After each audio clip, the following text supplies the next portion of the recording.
So the Kirk Cousins thing, I feel so bad. And you guys know, if you watch the channel, if you've watched the NW Sportscast, if you follow me on Twitter, follow me on Instagram, you would know I'm the biggest Kirk Cousins fan who outside of like actual Vikings fans, I'm the biggest Kirk Cousins fan in the media. I'm like one of the very few people in the NFL sports media who thinks Kirk Cousins is a top 5 quarterback, who thinks that he is a good quarterback even. I mean, I think I view Kirk Cousins, and I have for the past 3 seasons, as a top 5 quarterback in the NFL. I have him in the same category. Not the same. He's not on Mahomes and Josh Allen's level. But I have him ranked right behind Mahomes, Allen, Burrow. I have him at number 4. Ahead of Justin Herbert. Who I think, by the way, I think Herbert is on a very similar career trajectory to Kirk Cousins if you look at it. But my heart goes out to him. Kirk Cousins, and I have an emotional connection as well. He was the first quarterback I ever drafted in fantasy football. I was 8 years old at the time. He was in his second season, 2015. What a long time ago that was. Maybe it might have been 2014, actually. It was in his second season as a starter, I believe. 2014 it was. With Washington, back when they were called the Redskins. And he was there. He was a young quarterback, 4th round pick. Nobody believed in him. Nobody believed in him then, and nobody still believes in him now. People are saying his career might be over. They're saying his career in Minnesota is almost certainly over, which I'm not so sure that it is. But I'll get into that in a sec. But my heart just goes out. It sucks to see players go down like this. It really does. And to see him, he's out for the season, they're saying. Man, it sucks. I'm a huge Kirk guy. Did I mention that? I love Kirk Cousins. And I think he's good. Like, the stats, Kirk Cousins has such amazing stats, and that's something that people don't really look at with him. Like, pull up the numbers. Pull up the numbers. Look at Kirk. And he doesn't go to Pro Bowls. He's been to 4 Pro Bowls in 12 years. He's got a winning record in his career, 76 wins, 67 losses. That's counting a 1-4, 0-3 in 2013 and 2014. So take away the first 3 years of his career when he was a backup, when he went 2-7. In his last 9 seasons, what's his record? 74-60. 14 games above 500. Made the playoffs 4 times, only won 1 game, 2019 with the Vikings. Yeah. He's never been on a truly great team. People are going to kill him for not winning in the playoffs. I mean, nobody thought the Vikings were nobody thought the Vikings were a Super Bowl contender that year. You can kill him for losing to the Giants. That was a rough one. But he didn't win a playoff game with Washington.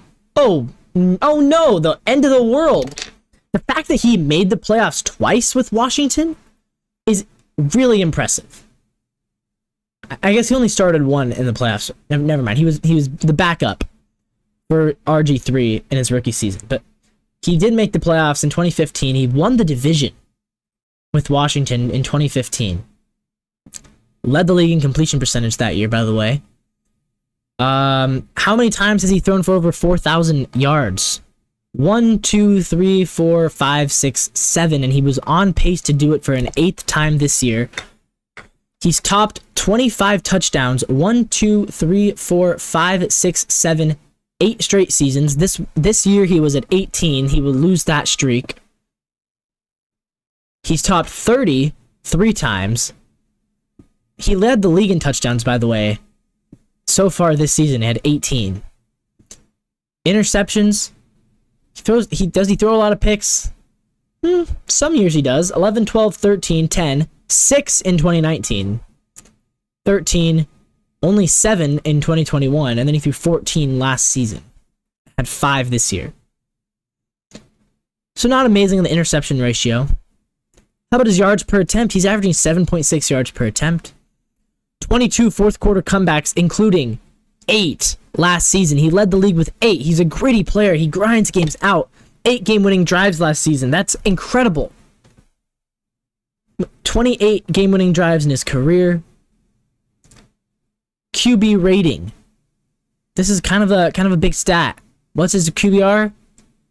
What's his passer rating? Excuse me. His passer rating, 98.2. He's almost got 100 career passer rating. And he's done all of this while being sacked over 40 times, 3 times in his career. He was sacked 39 times in 2020, so pretty much 4 seasons where he's been sacked 40 times. And he's lost a lot of yards on it.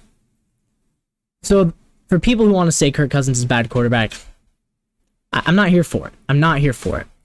And for people who want to say that he shouldn't have a job in the NFL next year, I'm not here for it. And let's get to the Vikings thing for a sec. Do you think the Vikings are going to move off of him? Hold your horses on that one. Like, who are they going to move off of him for? That's the question, because he is a free agent, so they could move off of him if they want to. They have that option. Who are they going to move off him for? They're going to draft someone? They're gonna have a pick in like the 18th pick, maybe the 16th, 17th pick.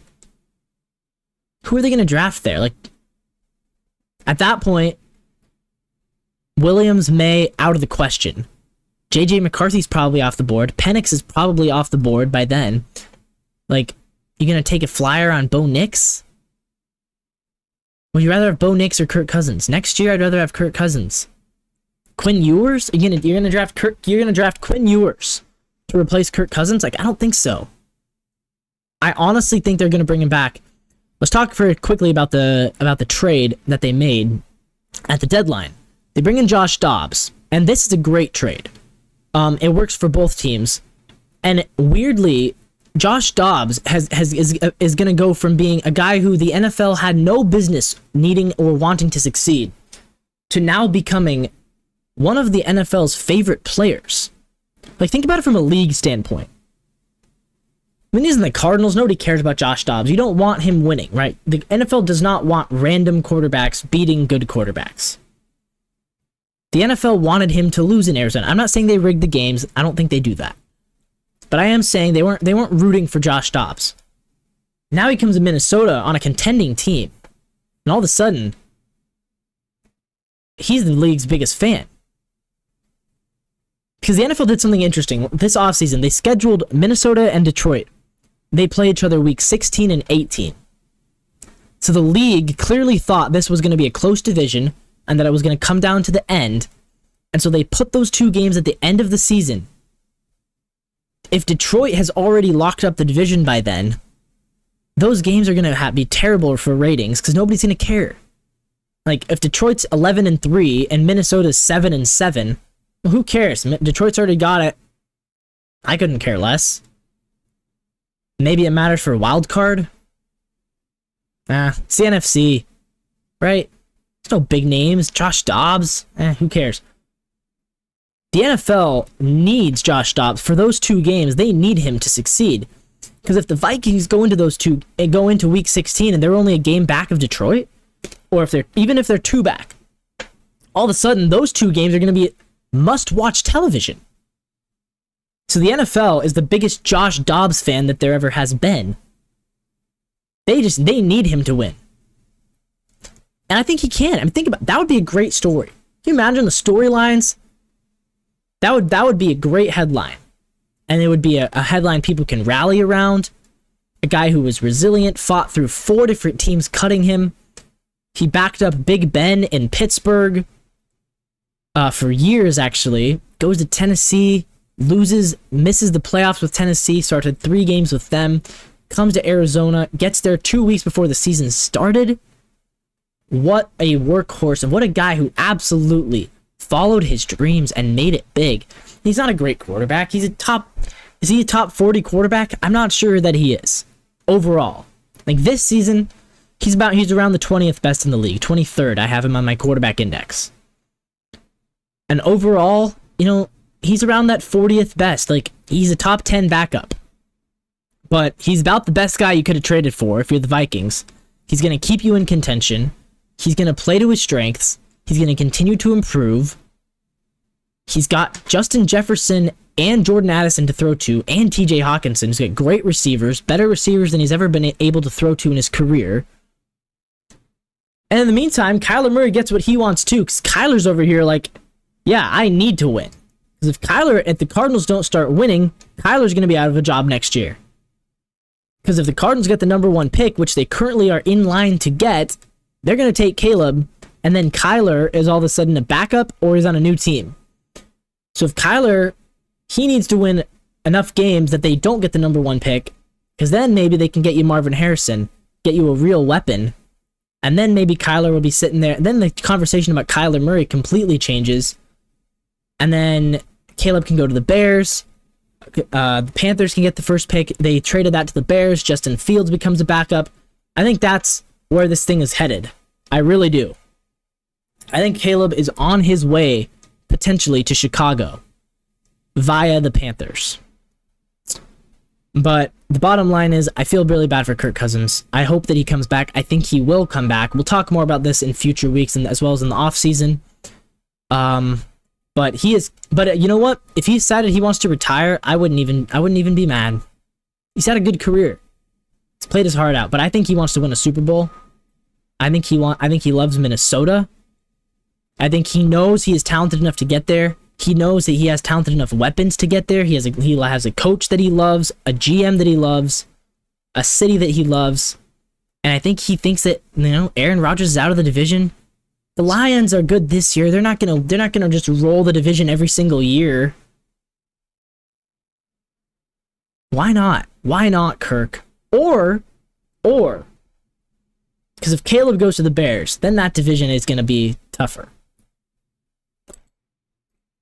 Why not go to the NFC South? The Bucks, the Falcons, the Saints even. There's teams down there that need quarterbacks. There's teams in the West is pretty good. Well, he can go to the 49ers. And wouldn't that be scary? Kirk's on the 49ers next year. They're the Super Bowl favorites. Come on, they are. So no, I don't think his career is over. I don't think his career in Minnesota necessarily is over. I think he would love to do the Matt Stafford thing and win a Super Bowl in his 30s and prove the haters wrong and silence the doubters. Because he knows he's good. And with Josh Dobbs, I'm happy for him. Gets another chance, well-deserved. And not only am I rooting for him, the league's rooting for him. I don't think the Vikings are a playoff team right now, but we'll see. If Josh Dobbs goes out there and balls out and they beat the Falcons next week, you better believe I'm putting the Vikings back into my playoff odds, back into my playoff teams. I just have to see it. I have to see it for 1 week before I'm going to do that. And with that, that's going to wrap up the show for today. Thank you very much for watching, everybody.